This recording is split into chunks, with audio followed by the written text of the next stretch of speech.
skatītāji! Šeit es Nadīna un raidījums Postskriptum. Šodien es jūs vedīšu ceļojumā pa Ogres pilsētas svētkiem. Ejam!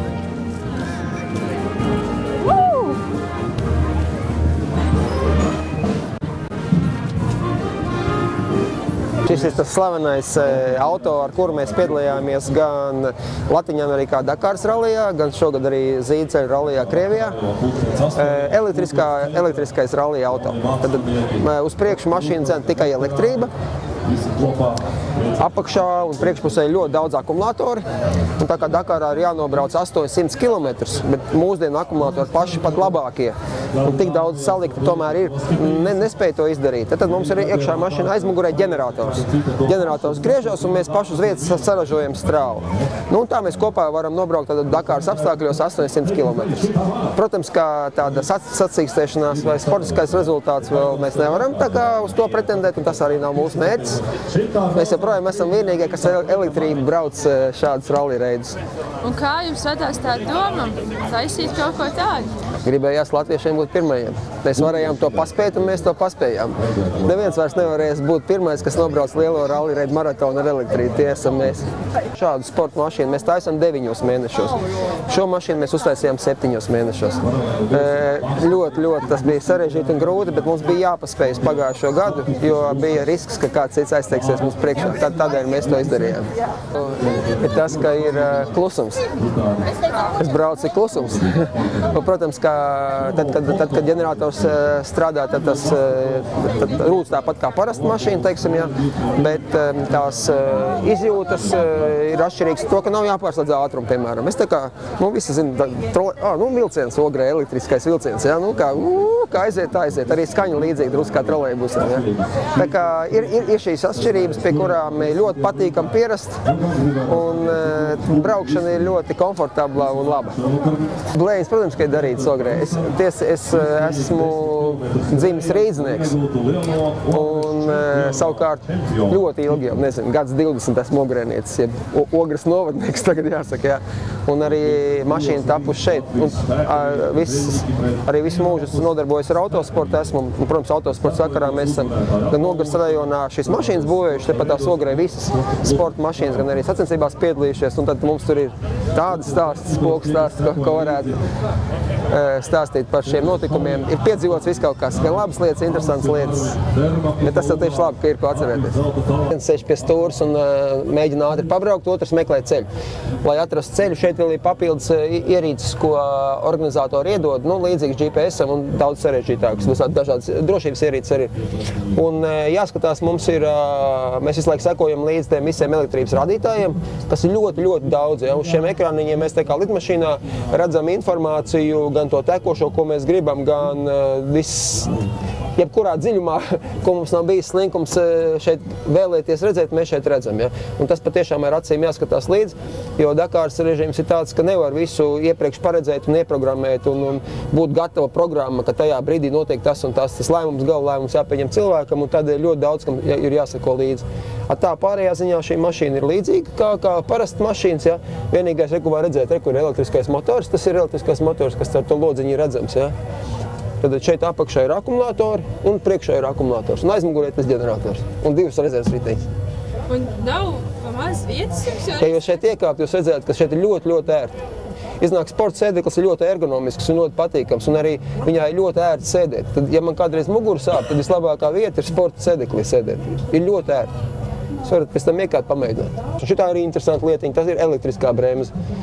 Tad tāpat kā es uz priekšu, tad kad bremzē, tajā brīdī nevis siltumā izkūpa enerģija, kā tas ir parastai mašīnai. Tad, kad bremzē, tad vienkārši bremzē ar karstumu. Ja? Mūsu gadījumā mēs ražojam elektrību klāt un bremzējam. Jūs bremzējat un ražojat? Jā, tajā brīdī, tas spēks, kas stādina mašīnu, tas spēks tajā brīdī saražo elektrību. Ražojot elektrību, notiek tā bremzēšanās. Mēs dabūjam enerģiju klāt. Tā vajadzētu nākotnē katrai mašīnai tā būt. Nevis kūpināt gaisu, sildīt un benzīnu kūpināt siltumā, ja, bet ražot klāt. Tādēļ jau šīs tehnoloģijas ir sportā, tiek izmantotas un pētītas, lai pēc tam izmantotu satiksmē un visiem būtu labāk, jā, lētāk un labāk braukšana. Kā jums šķiet, vai kaut kā nākotnē pasauli ies uz to, ka pēc gadiem visas būs šādas mašīnas? Visas ne, bet ļoti daudz. mēs esam pavisam tūtam. Mēs Latvijā to nepamanām, jā. Eiropā jau tas ir stipri redzams, jā, Amerikā, Ķīnā vēl jau vairāk. Nu, es domāju, ka kādu 10–20% elektriskās mašīnas jau būs pēc 5 gadiem. Ne Latvijā, diemžēl, bet pasaulē. Tad loks ir ciet. Vienkārši ciet, tāpēc, ka līst lietas, protams, ka brauc ir kombinzons, apakšā ir uguns izturīga veļa. Nu, ļoti karsti ir. Galvā tāda, ko mēs pa zeķi saucam, tikai acis laukā ir arī ugunsdrošības dēļ ķīveri galvā. Iekšā ir ļoti karsts. Šeit augšā ir caur lūciņu nāk, šeit nāk svaigs gaiss, un arī te mēs gribam svaigu gaisu. Un pataisot tālāk caur šeien, tas gaiss ļoti aktīvi raujās iekšā. Bet pa turien nāk arī smilts iekšā. Kad kāpās brauc, smilts nāk gan pa augšu pāri, gan sānos iekšā. Un tad viņš nonāk acīs. Tāpēc ik pa brīdim ir tas lodziņš jāiztais ciet, jātais vaļā. Un arī tiesnešiem dokumenti jāiedod. Piestāja, tad tiesneši uzliek savu zīmoziņu, tā ir komunikācija šāda veida. Tā tad sīkumiņi, kas jau ne jau šī jau nav pirmā mašīna. Protams, tāpēc mēs varējām dabūt finišu ar elektrisko mašīnu. Mums bija iepriekšējā pieredze no šādām mašīnām līdzīgām, un arī šādi sīkumiņi nāk līdz no iepriekšējās pieredzes. Kā tev patīk šis mocītis? Brūns. Brūns? Tad, kad tu izaugs liels, tu arī sev tādu gribētu? Jā, šitādu būtu. Tev nebūtu bail ar tādu braukt, viņš taču tik liels? Nē. Būtu bailes vai nebūtu? Nē. Saka, nebūtu. Nebūtu bail. Nē. Un tad, kad tu izaugs liels, tu pirksi šitādu mocīti, vai tev patīk kāds cits no šitiem pārējiem? Baltu. Patīk roti. Baltu roti. Baltu. Un kā tev šodien vispār pilsētas svētki patīk, izskaitot mocīšus? Foršs pasākums? Jā. Kas tev patīk šeit visvairāk? Tur ir patīk karuseļi, bānīs, mocīši. Mocīs. Te jums Ogrē ir svētki, un mūs uzaicināja jūsu moto Ogres klubus Rēgi apmeklēt šo pasākumu. Mēs paši esam no moto klubā Nekādi labie berģi, tas ir no berģiem. Jā, un tā kā viņi uzaicināja mūs, mēs arī atbraucām uz šeien atbalstīt jūs šajā pasākumā, lai bērni varētu apsīties močus. Nevien bērni, bet arī vispārējie. Jā. Viņš tāds pats ir tāds pats kondiņa, jā, mīļā, jā, labā, jā, ar kuru braukājos jau kaut kāds 5 gadus. Jā. Viņi mīļi un labi. Visstrakākie ceļi jau, protams, mums ir Latvijā. Jā. Nekur jau citur tik traki ceļi kā Latvijā nav. Jā. Tāpatās Lietuvā ir ļoti labi ceļi, Igaunijā ir ļoti labi ceļi. Kā jau pārbrauc, teiksim tā, Latvijas robežu, jā, tā uzreiz jūt, ka tie ir Latvijas. Kad tu esi atbraucis Latvijā, nemaz nevajag zināt uz robežām skatīties, jo pēc ceļiem jau var pateikt, ka tu esi ieradies Latvijā. Es atbraucu atpasīties šos skaistos pilsētas svētkus, jā, un pasviniet kopā ar ogrēniešiem, jā, tā kā. Un visiem ogrēniešiem, jā, priecīgs svētkus, jā, labu laiku, lai nelīst lietas un izbaudiet visu to.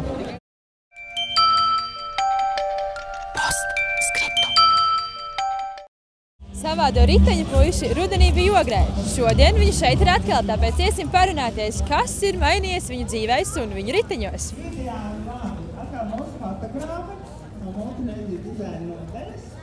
Mēs esam gatavi runāties. Nu, man jānobrēs.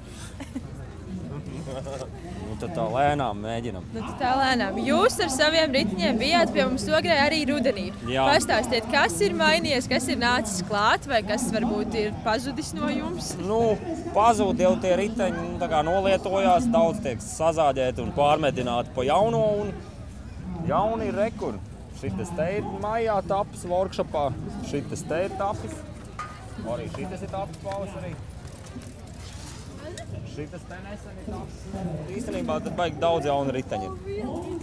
Cirkulīši tie vecie un pretritenis arī ir vecs kā pasauli. Nu tā, jā. Varbūt no jaunajiem jūsu ģimenes biedriem, kurš tāds mīļākais, vai kuram tāds interesantāks stāsts? Nu, nezinu, man mīļākais ir šitas te, jo šito es taisīju. Cik ilgi? Kaut kāds 3 dienas apmēram. Un diezgan laika ietilpīgi tas viss bija. Un viņam vienkārši man tāda akta patīk un forši strādā. Un kur tu detaļas savāci, atradi? Rāmi es nopirku Latgalītē. un pārmetināja. Tas ir sieviešu velospēds kādreiz bijis. Viņam izgriez augšējo cauruli, apliku otrādi un tālāk, kas tur improvizēja pa lielu. Mums vienkārši workshopā tēma bija čoperi no Elles, un tā bija mana vīzija par čoperi no Elles. Tad tāds viņš sanāca. Un kā šodien pilsētas svētkos cilvēkiem patīk riteņi, daudz braukājs? Jā.